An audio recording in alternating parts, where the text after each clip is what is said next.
Odprto. Pogovori o prostoru, arhitekturi in oblikovanju. Pozdravljeni v podcastu Odprto. Z vami sem Lenka Kavčič. V današnjem pogovoru bomo z različnimi sogovorniki odkrivali zgodbe prenove Ljubljanske cukrarne. Ljubljanska cukrarna je zagotovo najbolj pričakovan projekt prenove v Ljubljani. Stavba, ki je bila zgrajena v začetku 19. stoletja, je bila rafinerija sladkorja. Njen avtor je bil domnevno Matej Perč, ki je med drugim zasnoval tudi stari zdraviliški kompleks v Rogaški Slatini. Cukrarna je najstarejši ohranjeni objekt industrijske kulturne dediščine v Ljubljani in ena redkih še ohranjenih arhitektur sladkorne rafinerije na območju nekdanje Avstro-Ogrske monarhije. Bila je motor ljubljanskega industrijskega zagona z najsodobnejšimi iz Anglije uvoženimi stroji. Po požaru 1858. leta in opustitvi industrijske dejavnosti se je njena namembnost večkrat spreminjala. V celoti pa je obnovili dejansko niso nikoli. Postala je zatočišče za najranljivejše sloje prebivalstva, tudi umetnike, med njimi literate slovenske moderne, legendarnega Murna in Keteja, pa Cankarja, Župančiča, Ivana Prijatelja, Cvetka Golarja in Radivoja Petruškega. Cukrarna je bila zapuščena in je nezadržno propadala, v objekt od konca 19. stoletja ni vlagal nihče.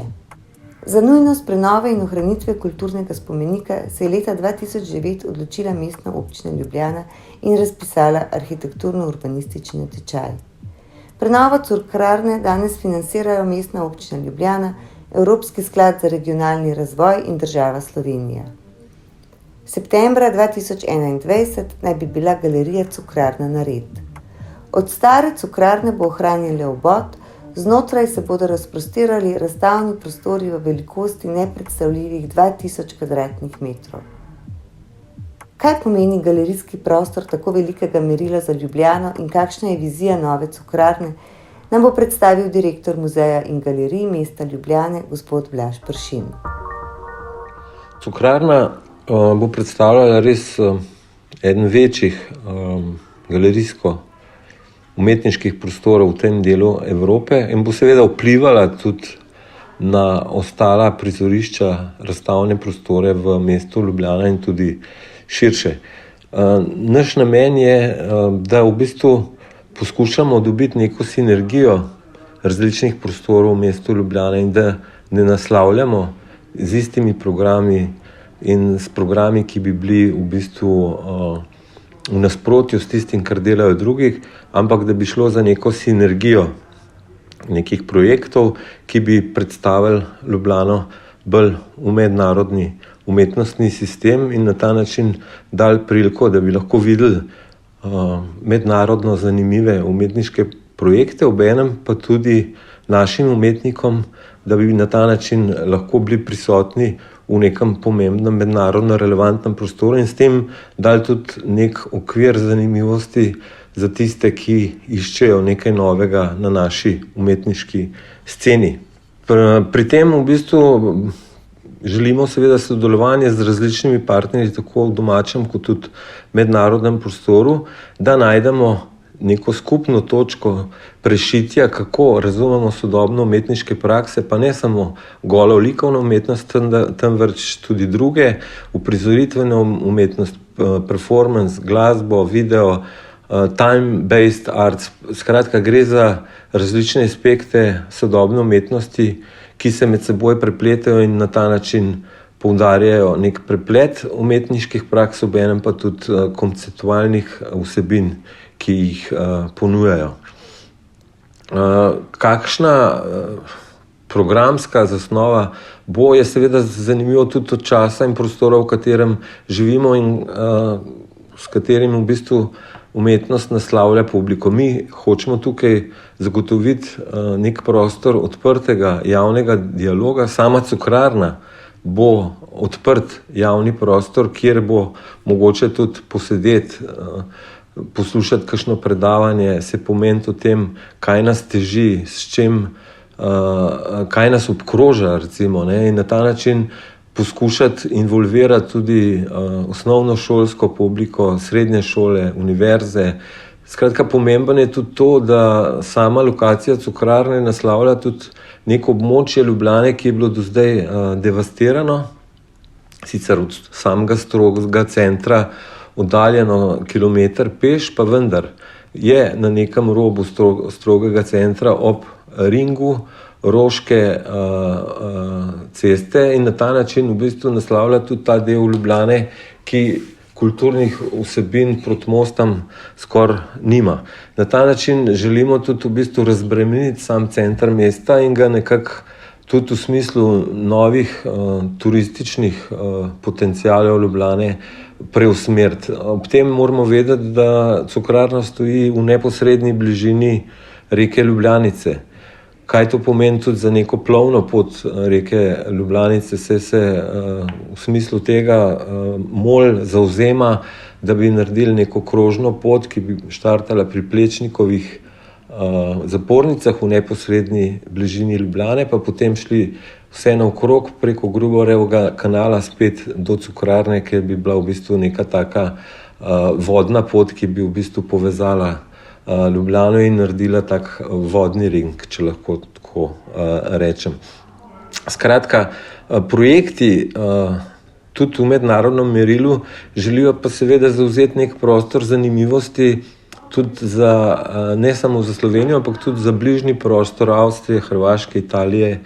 Skratka, tistih, ki lahko gravitirajo v samem mestu. Sama cukrarna je tudi velik del pridobitve nove infrastrukture na področju kulture, tudi v smislu prijave Ljubljane za Evropsko prestolnico kulture 2025, ki temelji na solidarnosti in na ta način v bistvu cukrarna zavzema nek prostor, ki je v bistvu bistven tudi v sami kandidaturi Ljubljane za Evropsko prestolnico kulture 2025.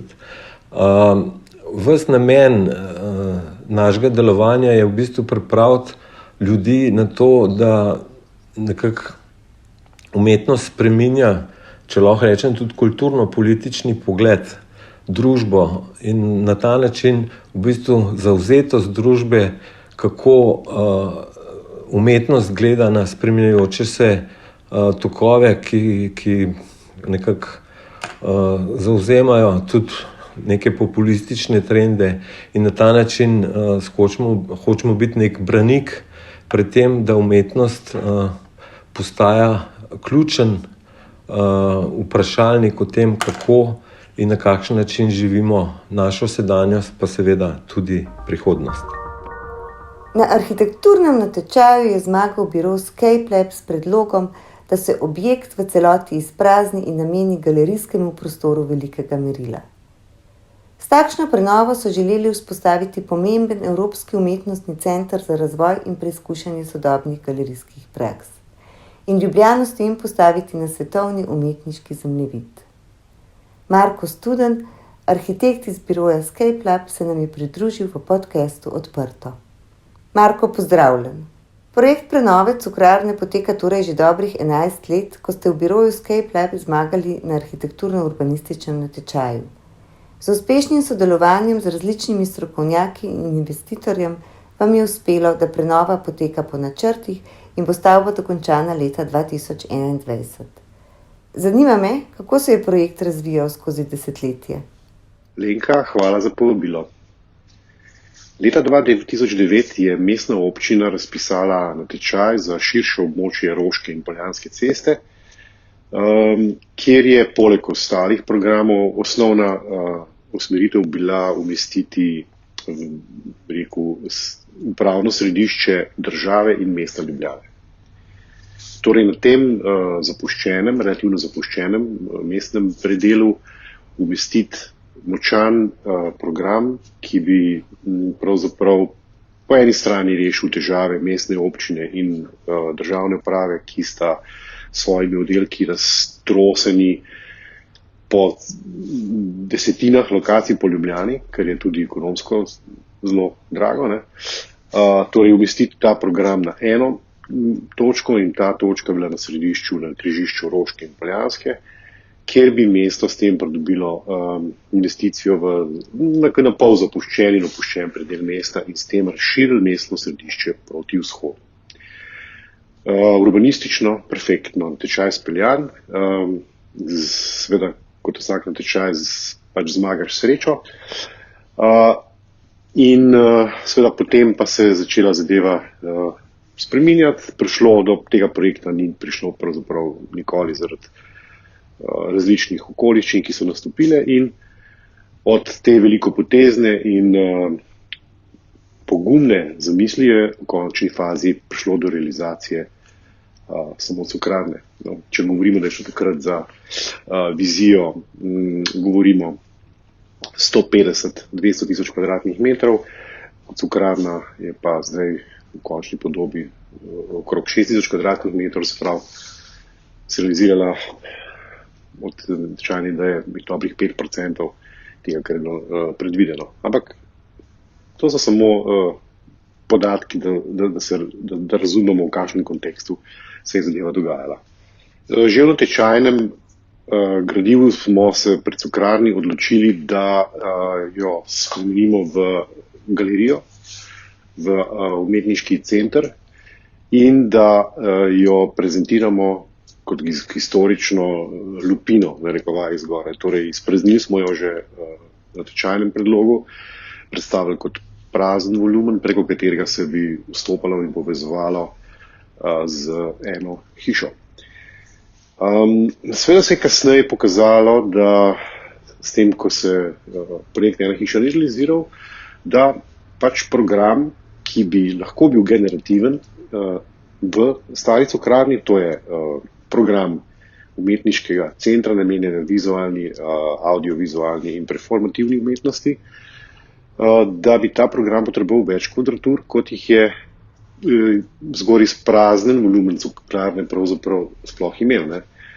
In tako smo enostavno ta koncept nadgradili zelo pragmatično, na način, da smo znotraj te praznine umestili nove volumne, nove površine, jih obesili na ostrešje in s tem zagotovili dovolj velike površine, dovolj površin, da je upravljalec bodoči, torej MGML, videl, da se v taki konstelaciji lahko v tej hiši dogajajo programi, kot si jih zamišljajo. Ne? Zgodba cukrarne ima dolgo brado, ne, kot se reče. Stara je že 192 let in naše ukvarjanje z njo je pač povezano z zadnjimi 11 leti. Torej bi lahko rekli, da če tako pogledamo na perspektivi časa, se ukvarjamo s tem problemom relativno malo časa, 5% vsega skupaj. Tako da kljub temu pa mislimo, da bo transformacija, ki jo bo ta hiša doživela ob koncu, začetku 21. stoletja, ključna za nadaljnjih 100 let. Če se je v preteklosti iz tovarne sladkorja, pa iz kasarne najemniške, pa iz tobačne industrije, pa nazaj v kasarno, pa ponovno v ubožnico, pa potem v potencialen Mercatorjev nakupovalni center, pa potem nič, prostor za skvotanje in za marginalno socialno skupino ljudi, je v končni fazi ta transformacija iz tovarne sladkorja v tovarno kulture ena ključna transformacija, ki bo definirala prihodnost in cukrarne in tega dela mesta za 21. stoletje. Izvedba prenove je v polnem zamahu. Tudi na ogledu, ki smo ga organizirali v času festivala Odprte hiše Slovenije, nas je podoba stavbe presenetila in navdihnila. Saj dajala občutek, kot bi bili v katedrali. Zakaj ste se v osnovnem konceptu odločili za popolno izpraznitev notranjosti objekta? Kje ste našli ta navdih? Pri snovanju same zasnove, same ideje izpraznitve volumna nam je bila veliko inspiracijo, pravzaprav smoljna slika velikega požara, ko je, citiram, žareča, raztopljena masa molase tekla skozi okna in še dneve po požaru je Ljubljanica tekla vsa sladka in rjavkasta in so ljudje jo z vedri zajemali in jo nosili domov. Skratka, ta katastrofičen požar, ki je pravzaprav zaključil z sladkorno industrijo v Ljubljani, smo v tem izpraznjenem volumnu interpretirali kot nek konec in z lučmi v 365 oknih cukrarne poskušali tudi interpretirati to žarenje požara s tem, da tukaj reprezentiramo to, bi rekel, kreativni žar umetniške galerije in centra za vizualno in audiovizualno kulturo. Pri prenovah nikoli ne vemo zares, kaj nas čaka. Se je med prenovo na gradbišču zgodilo kaj, česar niste pričakovali in ste morali projekt za to prilagoditi? Če pogledam nazaj in če sem zelo iskren, bi se verjetno danes, bi večkrat dobro premislil, če bi ponovno se odločil za enak koncept prenove. Še posebej v luči zahtevnosti gradbenih posegov in v bistvu nevarnosti med samo gradnjo. Verjetno veste, da so se vmesno podrle določene stene, hvala Bogu, ni bilo poškodb, niti ni bilo mrtvih, ampak ko si bil na gradbišču v fazi rušitve notrnih konstrukcij in ko si videl te dimenzije in to težo materijala, ki je pravzaprav stoji skupaj samo še zaradi inercije in gravitacije in ničesar drugega, je bilo pa malo težko in smo se po moje vsi zbujali po noč preznojeni z mislijo na to. Zame je bilo pa presenečenje recimo to, da smo sicer pričakovali, da bo konglomerat pod cukrarno, ampak nikakor ne vezan. Bolj smo pričakovali mešanico konglomerata, proda, gline in tako naprej. Izkazalo se pa je, da je točno pod cukrarno konglomerat raščen. To pomeni, da gre za kontinuirano raščeno podlago in to nas je začudilo. Potem smo šli gledati gravure in smo pogledali in načrte, ki so v arhivih in po knjigah objavljeni. In dejansko na tem mestu je bil nekih starejših izpred 200-300 let risbah je bil nek otok v Ljubljanici, to pomeni nek osamelec konglomerata, ki je bil takrat v tistih risbah viden še kot del struge. Potem smo rekli, mogoče je pa to točen tak konglomeratni temelj, na katerega so potem kasneje, ko se je Ljubljanica predstavila bolj v levo, postavili pač to cukrarno. To je bilo kar presenečenje. Je bilo pa seveda tudi zanimivo in presenetljivo težko to pikirati in poglobiti za 5 metrov, ampak izvajalec je to izvedel seveda bistveno počasneje, kot smo pričakovali, ampak zaradi zahtevnosti jasno dela, ampak je izvedeno. Sedaj ste z uspešnim sodelovanjem premagali že najzahtevnejša dela na objektu. S čim ste najbolj zadovoljni? Pri projektu smo zadovoljni, recimo zdaj, ko smo že 2 leti na gradbišču, najbolj z zelo natančno in detaljno obdelano projektno dokumentacijo s popisom, kajti gradbinec, ki je Štrabak, ugotavlja, da praktično ni dodatnih del ali so malenkostna. To je zelo neverjetno pomembno za nas kot projektante, ker pri prenovah je izjemno težko predvideti vse. Tukaj pa moram reči, da smo z inženirji ZLE in ostalimi sodelavci, strojniki in električarji resnično izvedli proces na način, da smo dejansko zajeli in simulirali vse možne posledice, nepredvidljive posledice in to tudi v projektni dokumentaciji dobro zavedli. Projektna dokumentacija je izdelana fazno, izvajalec dela natančno po fazah, kot so jih projektanti predvideli in je zelo zadovoljen z rešitvami, ki jih vidi, mi pa tudi z delom samega izvajalca. Torej, tukaj je, bi rekel, zelo dobro vzdušje, z roko v roki delamo proti istemu cilju in jaz ne vidim, da bi bilo kakorkoli drugače tako kompleksen projekt pripeljati do konca. Tako da tako kar nam je rekel Goljar, ki je bil recenzent projektne dokumentacije, nekoč je rekel, poglejte, vaše risbe so samo za obesiti na steno, to je za na razstavo, pa so bile PZI risbe. Ne. Tako da ja, se strinjam, mogoče bomo to celo naredili v prihodnosti. Cukrarna bo postala največji prostor sodobnih galerijskih praks v Sloveniji in v tem delu Evrope. Kakšen bo prostor tega najsodobnejšega umetniškega centra in kaj bo prinesel javnemu prostoru Ljubljane? Galerija Cukrarna bo največji razstavni prostor v Republiki Sloveniji, namenjen vizualni, audiovizualni in performativni umetnosti. 16 kvadratnih metrov prostorov se bo razprostiralo v 4 etažah, kletna, parterna in 2 etaži galerij nad parterjem. Programsko bo vsebovala poleg razstavnih prostorov tudi prostor za restauracijo z glasbenim centrom, jazz klubom smo ga pomenovali, delavnico, večnamenskim prostorom namenjamo najemanju zunanjim uporabnikom za izobraževanje, sestanke in tako naprej. Ter ne smemo pozabiti, da je parter v celoti namenjen javnosti, podobno kot parter Cankarjevega doma, je prehoden v vseh letnih časih, upamo tudi po noči,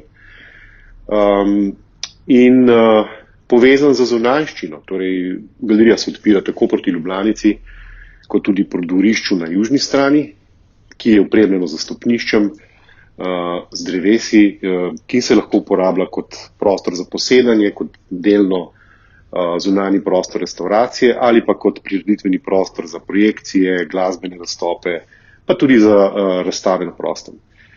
Skratka, javni prostor mesta Ljubljane se bo z zunanjo ureditvijo, te tudi s parterno ureditvijo Cukrarne na tej točki močno razširil in dobil na svoji privlačnosti in kar naenkrat bo to podmostje, monumentalno podmostje z parterno ureditvijo Cukrarne zaživelo in začelo delovati kot en privlačen in primeren in prijeten javni prostor. Nova Cukrarna bo po velikosti in tudi pestrosti sodobno zasnovanega programa dosegala tudi obiskovalce izven meja države. Umetniško vodjo galerije Cukrarna Alenko Gregorič smo vprašali, kaj je tisto, kar bo v programu Cukrarne najbolj izstopajoče, drugačno in novo. Zanimajo nas izkušnje in refleksija različnih načinov sodelovanja na področju nevladnega in javnega sektorja, tako v lokalnem kot v mednarodnem prostoru. Zato se povezujemo z različnimi akterji iz nevladnega sektorja, javnih zavodov in z ustvarjalci. Zanima nas njihovo razumevanje odgovornosti in nalog prostorov prezentacije in na drugi strani obveznosti prostorov produkcije umetnosti. Predvsem se osredotočamo na vprašanje, ali lahko Cukrarna deluje na presečišču razstavnega in produkcijskega prostora. Cukrarno gradimo na temeljih dialoga in odprtosti ter povezovanja. Zato se veselimo vseh komentarjev in razmislekov javnosti in pa naših zunanjih partnerjev in sodelavcev ter podajanja novih, zahtevnejših in polemičnih vprašanj, s katerimi bogatimo prihodnost novega prostora umetnosti. Osebno pa me zelo zanimajo projekti, ki so družbeno angažirani, kritični, povezani s prostorom in okoljem nastanka, ki se ukvarjajo z medsebojnimi odnosi, solidarnostjo, odgovornostjo do sočloveka in narave. To so vprašanja, s katerimi se ukvarjam vse svoje poklicno življenje, pa tudi zasebno. Zanima me, če mogoče že veste, kako boste otvorili tako pomembno kulturno-umetniško galerijo. Vsekakor bomo otvoritev obeležili na, verjamem, da spektakularen način, pa vendar sem prepričana, da bodo ljudje v Cukrarno prišli že samo zato, da vidijo obnovljeno stavbo, hišo, ki je bila toliko let v zelo slabem stanju in dobiva novo preobleko. Notranjost bo vsekakor impozantna in zanimiva za vse obiskovalce. Verjamem pa, da jih bomo nagovarjali tudi z vsebino, ki jo bomo pripravljali v sozvočju z samo arhitekturo in razmislekom o prostoru. Arhitekti biroja Escape Lab so namreč zasnovali zelo razgibano arhitekturno notranjost, ki prostoru dodaja posebno dinamiko in omogoča prenekatere razmisleke o možnih vsebinah in postavitvah projektov in razstav znotraj cukrarne. Cukrarna ima umetnost vtkano v svoj genski zapis in prav tako tudi neverjetno trdnost, s katero je kljubovala številnim usodnim dogodkom, ki so jo načeli, vendar nikoli dokončno porušili. In na teh temeljih gradimo našo prihodnost. Verjamem, da bo cukrarna postala pomembno stičišče in kulturno središče v Ljubljani. Morda bodo ob otvoritvi prikazani tudi vsi načrti, o katerih je govoril Marko Studen iz biroja Scape Lab. Za tiste najbolj neočakane, ki nove prostore v cukrarni zares težko pričakujejo, povejmo še to, da so ta čas izdali zgodbe o prenovljeni cukrarni v publikaciji Cukr. V njej avtorji vizualizirajo vsa življenja 200 let stare zgradbe. Verjamemo, da bo novo življenje cukrarne dalo novo, prepotrebno mesto tudi kulturi in umetnosti v vsakdanjem življenju naše skupnosti. Srečno, cukrarna! Poslušali ste podcast Odprto, prvi slovenski podcast o arhitekturi, ki ga je pripravila ekipa OHS. Za akustično ugodje je skrbel studio Sonolab. Odprte hiše Slovenije se zavzemajo za dobro arhitekturo, ki je namenjena vsem ljudem. Prisluhnite nam vsakič, ko boste o prostoru želeli izvedeti več. Da smo lahko odprto spregovorili o prostoru, nam je svojo podporo omogočilo Ministrstvo za okolje in prostor.